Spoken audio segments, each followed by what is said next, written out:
Magandang hapon po sa ating pong lahat. Welcome po muli sa ating pong Facebook Live dito po sa Rema Pills tuwing 4 PM po ng hapon. Mag-aaral tayo po muli ng salita ng Diyos. At praise God po kasi po maganda po yung pinag-aaralan po natin sa Rema Pills sa mga itinuturo po nating mga pastor at sinimbalan po ng isang araw kahapon yung 1, 2, 3, and 4 na ang title po ay 7 Habits of Lukewarm Christian. Ayan, pakitingnan mo yung katabi mo, pakisabi, nalalamig ka na ba? Hindi mo na ba ako mahal tulad ng dati? Kung may katabi ka man at kung wala kang katabi, pakisabi sa sarili mo, nalalamig na ba ako sa Panginoon? Yan, ang number 5 po ay sa akin. Yan, dito po ako sa number 5. Sabi niya po dito sa number 5, people's opinions matter more than God's voice. So, malinaw po. Yan, sabi niya po dito, people opinions matter more than God's voice. Ngayon po, pag-aralan po natin ito, na ano po ba yung habits of a lukewarm Christian sa mga nanlalamig po. Sabi niya, mas matimbang pa yung opinion ng ibang tao kaysa sa tinig ng Panginoon. Yan po yung mga Kristiyano na hindi agad-agad nakakasunod kung ano ang pinagagawa ng Diyos sa kanilang mga buhay.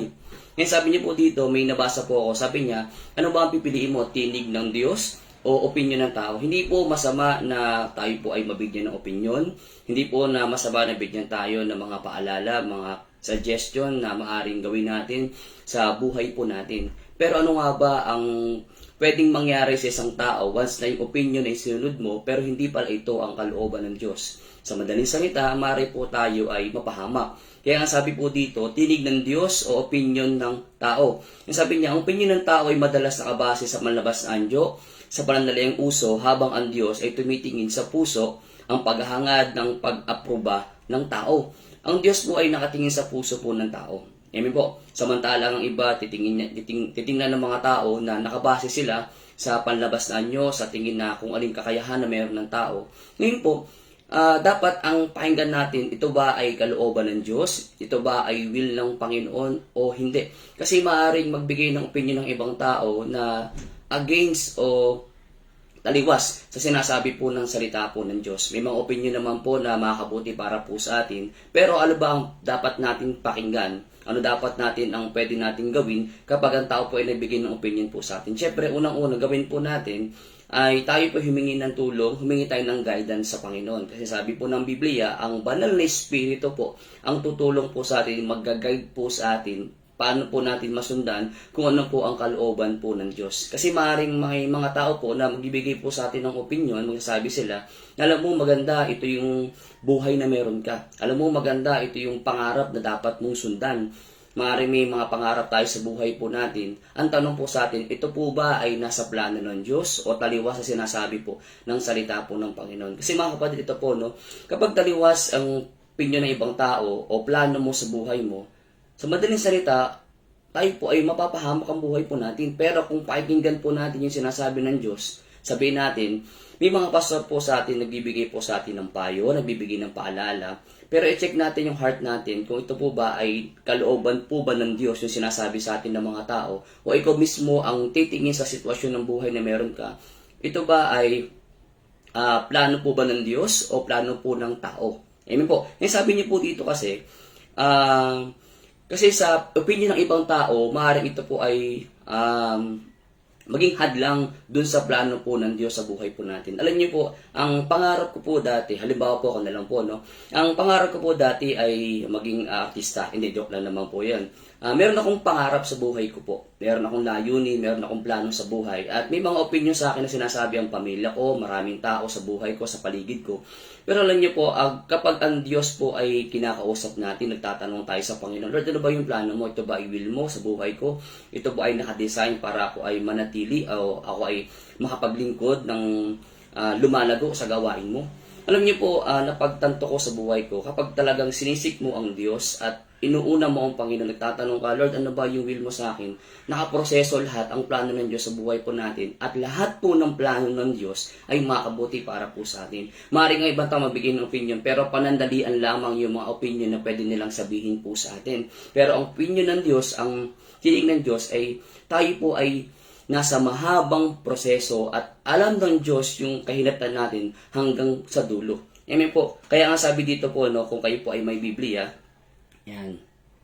Kung kayo po ay may Bible, dito po sa Kawikaan 29 verse 25, sabi niya, mapangarip ang masyadong pag-aala sa inisip ng ibang tao. Ang pagtitiwala sa Diyos ang nagbibigay ng kaligtasan at kapayapaan. Napakalinaw po na sinabi niya sa verse, mapangarip ang masyadong pag-aalala sa iniisip ng ibang tao. So, ang focus mo, ang mindset mo, yes, pwede mong tanggapin ang opinion ng ibang tao, pero hindi agad-agad pwede mong gawin ang sinasabi ng iba. Amen po. So, tayo po muna ay makipag-ugnayan, makipag-usap tayo sa Panginoon, magtanong tayo sa Diyos. Lord, ano ba yung plano mo sa buhay ko? Mga kapatid, maaaring ilagay ka ng mga lugar kung saan pwede kang mapahamak. Kaya nga sabi po ng Biblia, kailangan makita po sa buhay po natin na tayo po ay marunong magtanong sa Diyos. At kapag marunong ka magtanong sa Panginoon, i-guide ka ng banal na Espiritu. Amen po. Kaya nga po, tayo po ay may mga kasamahan, tayo po ay may mga pamilya na pwede magbigay po sa atin ng opinion. Ang tanong po sa atin dito, ito ba ay kalooban ng Diyos o hindi? Kaya nga dapat mas maging malinaw po sa atin na nakabase tayo sa opinion po, sa tinig po ng ating Panginoong Hesus. Amen po. Ang sabi niya kasi dito, ang tanging opinion na mahalaga ay opinion ng Diyos. O, napakalinaw po. Sabi niya dito, siya ang lumikha sa atin, kaya ang kanyang plano at pagkakilala ang dapat nating sundin. So, alam ng Diyos yung plano niya, simula na ikaw ay pinanganak, hanggang sa ikaw ay lumaki, hanggang sa kahinatnan ng buhay mo, alam niya yung mas makabuti para po sa atin. Maraming tao may bigay po sa atin na ito ang gawin mo, ito ang maging plano mo, ito dapat ayusin mo yung sarili mo, ayusin mo yung buhay mo.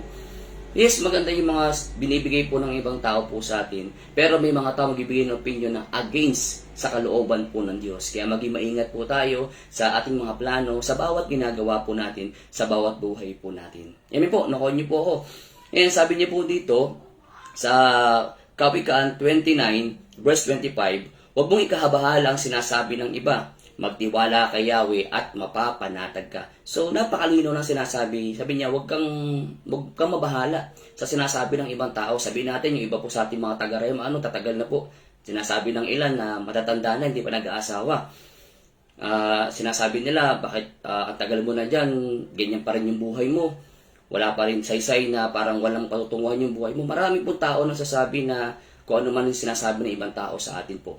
Pero alam niyo po, mas maganda pa rin po yung sinasabi po sa atin ng Diyos. Kung alam mo ang plano ng Panginoon, hindi ka magpapapekto sa sinasabi ng ibang tao, hindi ka magpapapekto sa ano man ang pinaparatang ginagawa ng tao sa iyo, hindi ka magpapapekto kasi alam mo yung pangako ng Diyos, alam mo yung salita ng Diyos. Sabi niya dito, magtiwala ka kay Yahweh at mapapanatag ka. So kung alam mo, panatag ka sa mga pangako ng Diyos, hindi ka mangangamba, hindi ka mababahala sapagkat ang sabi po ng Panginoon, ikaw ay magbibigay sa atin ng kapayapaan. Amen po? So, yun po yung number 5. Ayan. Sabi niya po dito, people's opinions matter more than God's voice. So, dapat po, mas marami pa rin po yung tinig na narinig po natin sa ating Panginoong Hesus. Naging malinaw po sa atin kung ano yung sinasabi po sa atin po ng Diyos. Amen po? Kaya sabi ko po, ulitin ko po sa inyo, paano ba natin to maayos? Kailangan tayo po ay nag-aaral ng salita ng Diyos. At nagiging malinaw po sa atin kung ano yung plano po ng Diyos sa buhay po natin. At alam niyo po, mas mainam pa rin po na sundan natin ang plano ng Diyos kaysa sa sarili nating kagustuhan, sarili nating plano, sarili nating pangarap, o opinion ng ibang tao. Mas mainam pa rin po na sundin natin ang tinig ng Panginoon. Amen? So, dito po tayo sa number 6. Abante po tayo. Sabi niyo po dito, faith gets blended stand of surrender. Number 6, faith gets blended stand of surrender. Ano po bang ibig sabihin po ng blended? Yung sabi niyo po dito, nahalong pananampalataya, blended faith. So, nahalong pananampalataya. Sabi niya dito, ito ay nangyayari kapag ang pananampalataya sa Diyos ay nahalo sa makamundong pananaw, kagustuhan ng ibang tao o mga paniniwalang taliwas sa Biblia. Sige po. So, kapag tayo po ay nawawala doon sa salita ng Diyos, tayo po ay tumataliwas doon sa katuwiran na sinasabi po ng salita ng Diyos. Halimbawa, ito po. Ang gusto po ng Diyos po sa atin, tayo po ay umattend magsimba sapagkat nasa Biblia, huwag kaligtaan ng pagdalo. Ngunit kung tayo po ay hindi nakapag-attend, nakapag-church tayo, tumataliwas po tayo, sinasabi po ng salita ng Diyos. At kung halimbawa naman po sa pagbibigay, example po, ang sinabi ng Diyos, magbigay kayo at kayo bibigyan. Ngayon, kapag hindi na ibigay natin yung parte natin sa Panginoon, tinataliwas mo ang salita ng Diyos, maging ang pagpapalan ng Diyos po sa atin ay hindi po dadaloy. Amen po. Kung tayo po ay nagpe-pray, tapos sinabi ng Diyos, manalangin ka, pero walang prayer na dumarating sa buhay mo, hindi ka nananalangin, pagising sa umaga, bago matulog, manalangin ka sa Panginoon, hindi mo nagagawa, ibig sabihin, hindi mo nagagawa ang salita ng Diyos at taliwas doon sa sinasabi ng salita po ng Panginoon. Amen po. So, ingat po tayo sa nangyayari po sa buhay po natin. Maaaring yan ang maging atake ng kaaway sa buhay po natin para tuluyan tayo manlamig at mawala sa paglilingkod po natin sa Panginoon. Sabi niya po dito, imbis na hiwalay sa mundo, nagiging kamukha ito ng mundo. So, dapat ingatan natin yung sarili po natin, ingatan natin yung image natin, lalo-lalo na po sa mga tao po na nakapaligid po sa atin at yung mga tao hindi kumikilala kay Kristo. So, kailangan ingatan mo yung image mo. Ayan, sabi niya dito, sabi nga saan ka pipiliin, Diyos o kayamanan? So, kailangan mas matimbang sa atin ang paniniwala po natin sa Panginoon. Amen po, kaysa sa mga bagay-bagay dito sa mundo. So, nangyayari po, nagiging karnal ang isang Kristiyano kapag naghahalo ang Kristyanismo, tapos naghahalo din ang pagiging unbeliever mo. Amen po. So, maging maingat po tayo dito. Kaya sabi niya dito, blender, sabihin, nahalo yung faith mo dun sa makabundong gawain. Halimbawa, ito po, ito naman po hindi pa tama po para po sa atin. Tayo po ay nagsisimba, sabihin natin, umatin po tayo ng gawain, Bible study, pero patuloy ka pa rin sa bisyo mo, useless yung pakikinig mo ng salita ng Diyos. Matagal ka ng Kristyano, pero nagsasalita ka pa rin ng mga bagay na against sa sinasabi ng salita ng Diyos. Alam niyo po, ang ibig ko pong sabihin, nawawala sa atin po yung pagiging Kristyanismo. Kaya napupunta po tayo sa panlalamig kasi nga po hindi natin isinasa buhay kung ano ang sinasabi ng salita po ng Diyos. Ngayon po, okay, abante tayo. Sabi niya, surrender. Faith naman po tayo. Diba? Sabi ko po, sa surrender, sabi niya, ito ay pag-aalay ng buhay, plano at kagustuhan ng Diyos. Ang tunay na pagsuko ay nangangahulugan na pagkitiwala sa Diyos higit po sa sarili. Dapat totally surrender tayo sa Panginoon. Kung ano yung ayaw ng Diyos, ayaw mo din dapat. Kung ano yung gusto ng Diyos, dapat gusto mo kasi ito po yung makabuti para po sa atin. Amen po. At one day, yung mga tinatalim po natin dito sa mundo, aalihin po natin ito, mga kapatid. Dito pa nga lang po sa lupa, maaari yung mga bagay na nagawa mo, ay pwede mo nang anihin dito po sa mundo. Amen. Kaya nga sabi dito, dapat tayo po ay surrender po sa Panginoon. At alam niyo po, kung tayo po ay magiging surrender sa Diyos, mas mapapakailaman ng Diyos ang buhay po natin. Mas mararamdaman natin ng presensya, ang pagkilos ng Diyos sa buhay po natin once na isinuko natin ang buhay po natin sa Panginoon. Amen po. Yan sabi niya po dito, sabi niya, ang problema na po ba ang pinakang source ng problema? Sabi niya dito, ang ating buhay ay blended faith ay nagpapakita ng pag-iwas sa hirap, samantalang ang tunay na panampalataya ay nakahanda sa sakripisyo. May mga Kristiyano na kapag dumating na ang hirap, dumating na ang struggle sa buhay, mang-iwan na. Iwan na ang gawain, iwan na ang simbahan, iwan na ang pastor, iwan na ang leader. Malintingking yun mga kapatid. Kung naalala niyo po ba si Apostol, si Pedro, di ba nung tayo nagkaroon na ng gulo doon sa sitwasyon ni Jesus, siya po ay umalis, tinakasan niya, nangako pa siya hanggang kamatayan, Panginoon, susundan kita. Napunta siya sa blended na sitwasyon, ito pong si Pedro. Mga kapatid, ano man ang mangyari, sabi nga po lagi ni Pastor Boy, ano man ang mangyari, hindi mo iiwan ang pinagkatiwala ng Diyos sa buhay mo. Kasi ang pinagkatiwala ng Diyos sa buhay mo, dapat mas mahal mo pa kaysa sa buhay mo. Amen. Kaya ang ibinigay mo, sinakripisyo mo ang buhay mo, handa ka na maghirap, handa ka na isakripisyo kung naman ang kailangan mong isakripisyo, handa mong ibigay lahat para sa Panginoon kasi ganun dapat ang paglilingkod, ganun dapat ipinapakita natin sa Diyos kung gaano kahalaga yung pagsaserve natin sa Panginoon. Kaya nga, marami nang hihina, marami nang lalamig kasi hindi nila kaya ibigay kung ano yung hinihingi sa kanila ng Diyos. Amen po mga kapatid, alam niyo po, napakasarap sa buhay kapag ibinigay mo yung buhay mo sa Panginoon. Bakit? Naranasan po natin. Amen po, naranasan ko rin po ang lumayo sa Panginoon. Napakahirap. Napakahirap. Nararamdaman mo yung lungkot, nararamdaman mo yung pighati, yung struggle. Kapag ikaw ay nasa Panginoon, kahit marami kang pinagdadaanan, may kapayapaan ka na nararanasan. Kasi alam mo, sabi ng Panginoon, mapapanatag ka. Amen po, mapapanatag ka. Kaya sabi niya po dito, sabi niya sa Romans chapter 12 verse 2. Sabi niya, huwag kayong makiayos sakbo ng mundong ito. Sa halip, hayaan ninyong baguhin ng Diyos ang inyong pag-iisip upang maunawaan ninyo ang kanyang kalooban. Sa gayon, magagawa ninyo kung ano ang mabuti, kalugod-lugod at ganap na kalooban ng Diyos. So sabi niya, iwasan na natin yung mga bagay na nakahadlang, nakakapigil sa pagtakbo natin sa paglilingkod sa Panginoon. Sabi niya, ayusin natin, baguhin natin, humingi tayo ng tulong sa Panginoon. Sabi niya, magagawa natin ng mabuti at kalugod-lugod sa Diyos yung mga bagay na pinagagawa niya po sa atin. Maging surrender tayo sa Panginoon. Wala kang ititira, ibigay mo lahat sa Panginoon. Kasi si Jesus binigay niya lahat para alam niya in the future gusto niya maging maganda ang buhay po natin mga kapatid. Ayaw niya mahiwalay tayo, ayaw niya na mawala ka sa paglilingkod. Amen. Kasi sabi niya pa po dito, ano po ba dapat po natin gawin para maiwasan natin yung mga bagay na alam natin na pwede natin ipahamak. Sabi po sa number 1, magbibigay po ako ng 3 po sa inyo. 1, kailangan nag-aaral tayo ng salita ng Diyos. Nagbabasa tayo ng Biblia. Number 2, kailangan nagpapasakot tayo, surrender sa kalooban kahit mahirap.